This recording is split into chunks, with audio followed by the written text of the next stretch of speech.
एक जमाने में सीवान की धरती को देश के पहले राष्ट्रपति राजेंद्र प्रसाद के नाम से जाना जाता था, लेकिन आज दुनिया सीवान को बाहुबली शहाबुद्दीन की वजह से ज्यादा जानती है।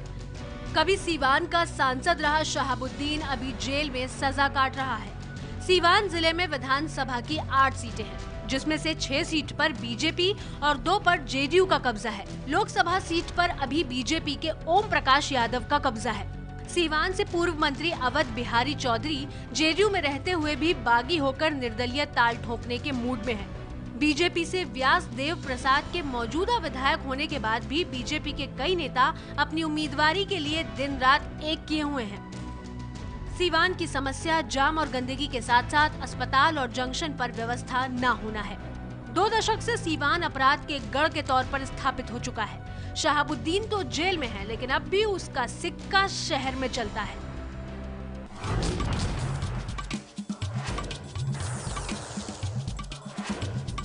नमस्कार, मैं हूं प्रकाश कुमार। कौन बनेगा मुख्यमंत्री का कारवां पहुंच गया है बिहार के सीवान जिले में, और सीवान में एक नुक्कड़ पर क्या बहस हो रही है, लोग क्या चर्चा कर रहे हैं, कौन बनेगा मुख्यमंत्री, किसकी बनेगी सरकार, इसके लिए आम जनता और साथ ही तमाम प्रमुख दलों के प्रतिनिधि हैं। लेकिन सबसे पहले हम बात करेंगे जेडीयू के प्रतिनिधि से। आप ये बताइए कि कल तक शहाबुद्दीन के खिलाफ आप वोट मांगते थे, शहाबुद्दीन का वर्चस्व, उनके गुंडागर्दी, दादागिरी, तमाम चीजें, आज उनके लिए पक्ष में वोट मांगेंगे, ये कौन सी राजनीति है? देखिए, वो दौर कुछ और था जब हम उन लोगों के खिलाफ में वोट मांगते थे, आज का दौर कुछ और है। एक बात स्पष्ट तौर पर हम कहेंगे कि हर चीज या हर कि शहाबुद्दीन अब आपके लिए पाक हो गए, अब आपके लिए बड़े महान नेता हो गए। हमने ये नहीं कहा, मेरी पूरी बातों को सुने जाए। ये कोई जरूरी नहीं है कि हर आदमी को एक ही डिजीज रहता है। उस समय बिहार को वैसी जरूरत थी और आज बिहार को यह जरूरत है जो हम करने जा रहे हैं। क्या बात है कि नीतीश कुमार ने आपके नेता को, शहाबुद्दीन को, आप लोग कहते थे सताया, जेल में डाला, उनको सड़ा रहे हैं, आज फिर नीतीश कुमार के साथ आप बोलिए? देखिए, समस्या शहाबुद्दीन साहब नहीं है, समस्या बिहार और देश है। जिस तरह से बीजेपी के लोगों ने, इंडिया गठबंधन की सरकार ने बिहार के साथ जो सौतेला व्यवहार कर रहे हैं, झूठ बोल के पूरे देश के लोगों को ठग रहे हैं, बिहार को ठगे हैं। अभी 14 महीने पहले 2014 में फिर से ठगने की कोशिश कर रहे हैं। तो कल तक तो आप नीतीश कुमार को ठग बोलते थे। नहीं, कतई हमने ठग नहीं बोला। नीतीश जी ने भी इसका जवाब ले लेते हैं बीजेपी के नेता से। क्या लग रहा है, ये दोस्ती रंग लाएगी और आपको नुकसान होगा? ये तो बिहार की 10.5 करोड़ जनता दिखाएगी कि रंग लाएगी कि रंग काला होगा। ये तो बिहार की जनता दिखाएगी। कल तक ये जिसको गाली देते थे, आज उनके गोद में बैठ गए हैं। अपने को चंदन कहते हैं, उनको सांप कहते हैं। तो चंदन कहने वाला आदमी चंदन है कि वाकई कोई दूसरा लकड़ी में चंदन के लेप लगा है, ये तो बिहार की 10.5 करोड़ जनता बताएगी। और समय आने पर हम भी भारतीय जनता पार्टी के लोग इनको बताएंगे। बीजेपी का आरोप है कि चंदन और सांप, आप तय कीजिए कि कौन है चंदन, कौन है सांप, नीतीश कुमार या लालू यादव? ये तो स्पष्ट है कि बिहार में झूठे वादे करके जो प्रधानमंत्री बन गए, बिल्कुल झूठे वादे, वह बिहार की जनता समझ चुकी है। अब उस गलफत में पड़ने वाली नहीं है। नीतीश और महागठबंधन हमारे लालू जी की सरकार बनेगी, जिसके मुख्यमंत्री नीतीश कुमार जी होंगे। आप बताइए क्या चल रहा है यहाँ पर बिहार पे, खासतौर से सीवान की राजनीति में क्या देख रही हैं आप? हम जो सीवान की राजनीति में देख रहे हैं, वो चाहे भाजपा हो चाहे महागठबंधन हो, अपनी अपनी कुर्सी बचाने के लिए, अपने अपने बिहार में राज लाने के लिए एक दूसरे पर दोषारोपण कर रहे हैं, जबकि दोनों एक दूसरे से कोई कम नहीं है। दरअसल कुर्सी का मामला और कोई मामला नहीं है, जनता का समस्याओं का मामला। कुर्सी किसके हाथ लगेगी, कौन बनेगा मुख्यमंत्री? देखिए, कुर्सी की सवाल है। आप यहाँ सिवान आए हैं तो 25 सालों तक गठबंधन की सरकार चली है। 15 साल बड़े भाई की, 10 साल छोटे भाई की। 2 सीटों की भाजपा लालू की जवानी में 51 सीटें ले जाती है, और रही सही कसर नीतीश कुमार 91 सीटों पर पहुंचा देते हैं। कल तक भाजपा पाक और साफ थी, आज फिरका परस्ती की बात दोनों भाई मिल के बोल रहे हैं, इसलिए कि कुर्सी ही वो मलाई है जिस पर ये लोग। किसको मिलेगी कुर्सी फिर? किसको मिलेगी ये तो जनता का सवाल है, ये आप करेंगे। जनता से ही पूछ लेते हैं। क्या लग रहा है इस बार, क्या है इस चुनाव में, कौन सा मुद्दा यहाँ पे है?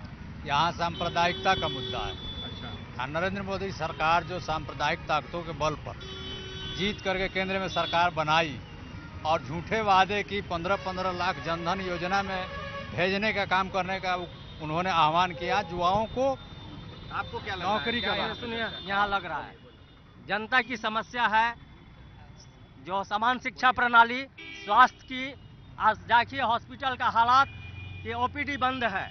ओपीडी में आज एक भी डॉक्टर नहीं बैठे हैं।